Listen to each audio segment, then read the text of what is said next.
Before we get into the topic of composition, let's talk about how we call our shots. This is a wide shot. We also call this an establishing shot. This is a medium shot. And this is a close-up. If we go even further, this is an extreme close-up. Let's give our camera moves a name. If we turn the camera, we call that a pan left or a pan right. If we move the camera up and down, we call that a tilt up or a tilt down. This is a top shot. And this we call a low shot. Moving the entire camera is called a dolly shot. A dolly left or right, or a dolly in or out.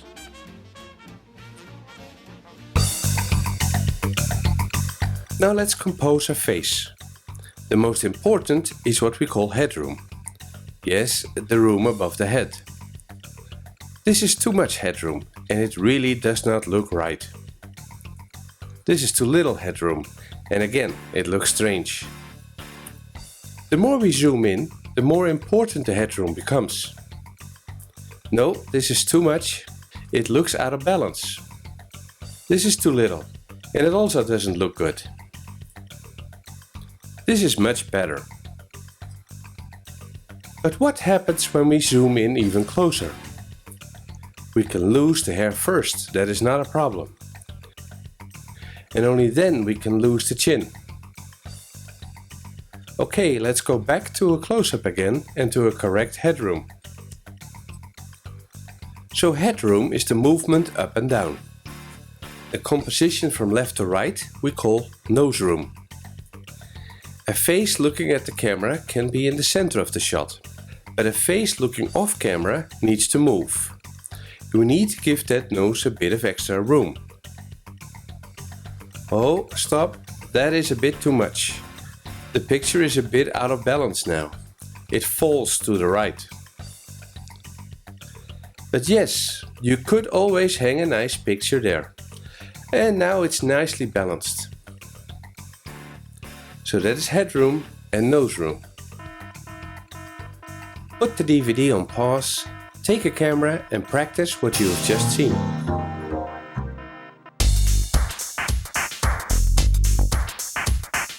We have seen what makes a good composition to film a face.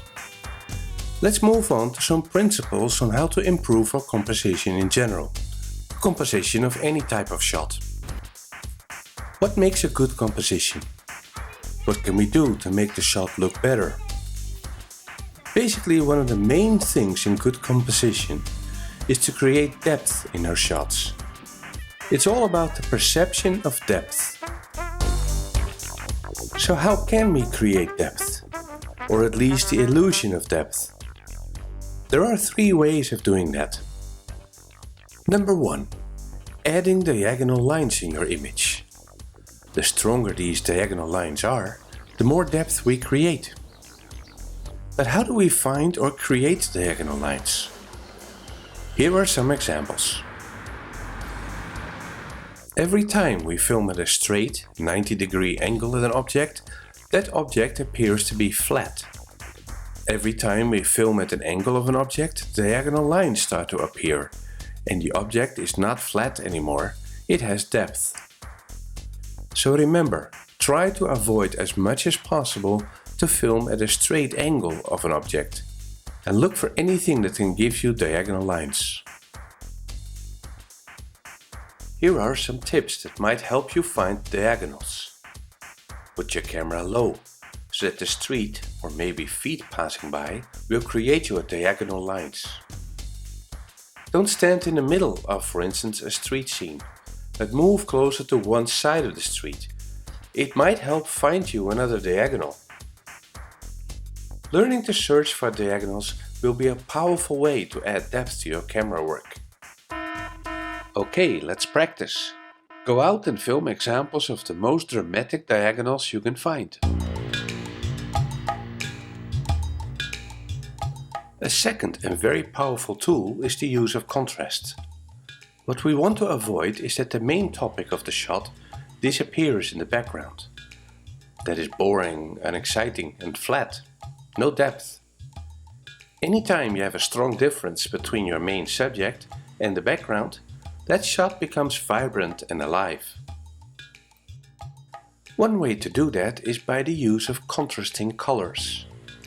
If your background has an opposite color than your foreground, you instantly have an image with depth. That is why we never want to film a person against a brick wall. The color of the bricks is too much the same as the average skin color. Our person disappears in the background. If you look at the color wheel, about here is the average skin color. And these are the opposite colors. In general, opposite and contrasting colors sets the background apart from the foreground, so it creates depth. That is why we often see these opposite colors used in studio programs on TV. Not only color can create contrast between your foreground and your background.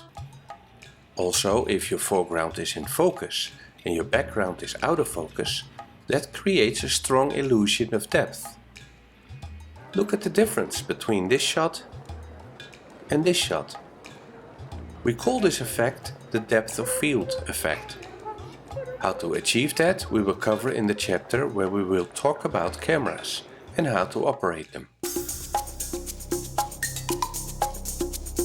Besides using diagonals in our shots and using contrast between our foregrounds and backgrounds, there is a third way of adding depth to our composition, and that is what we call adding layers. Suppose we want to film a house. We have learned not to film at a straight angle of that house, so we walk over to one side. That is a bit better. If we would add something in the foreground, that adds depth to the image. We have added a layer in the shot. We can even add another layer if we want to. Finding foregrounds, adding layers, can really help adding depth to your shots. In some locations the layers are there, but often they are not, and you have to look for them, or wait for something to appear in the foreground. And sometimes you have to take initiative and put something there, or ask somebody to walk there. A good cameraman not only films what he sees, but he is also not afraid to set something up, to get a better shot.